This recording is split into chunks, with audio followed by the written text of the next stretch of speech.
Tari cendrawasih adalah tari kreasi yang mengisahkan burung cendrawasih yang sedang memadu kasih di tengah hutan dengan begitu lincahnya. Sehingga koreografi dalam tarian ini didominasi gerakan yang dinamis dan dipadukan dengan musik yang ritmis. Tarian ini diciptakan oleh Ibu Swasti Wijaya Bandem, SSTM Hum, dan penata tabuh Bapak Inyoman Winde, SSKAR MA. Sebagai pembina tari Niketut Rusmiani SSN, Kadek Sudianto SPD, Pandemade Brate SSN, penari cendrawasih anak-anak Sanggar Windu Chandra Budaya dan Sanggar Paripurna.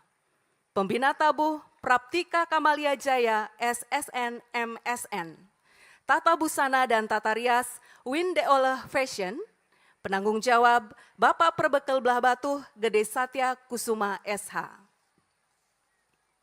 Sebagai penasehat panitia, Insinyur Jeromangku Iwayan Pager, Jeromangku Iketut Sudirawan, Ide Bagus Purwite SSMSI, Ngakan Putu Darmajati, Iputu Kurniawan, Ketua Komunitas Seniman Desa Belah Batuh, Praptika Kamalia Jaya SSN MSN, Panitia Penyelenggara Kru Bala Batu Desa Belah Batuh.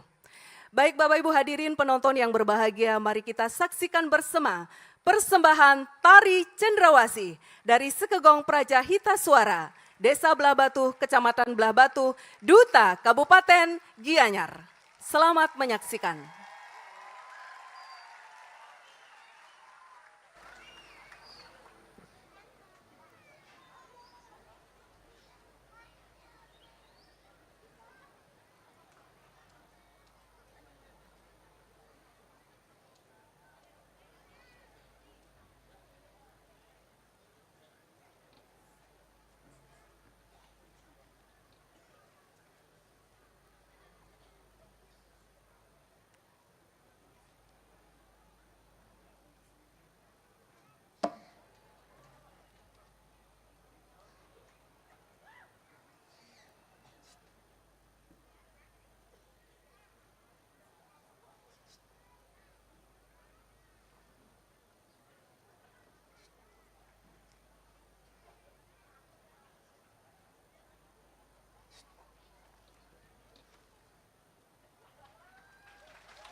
Thank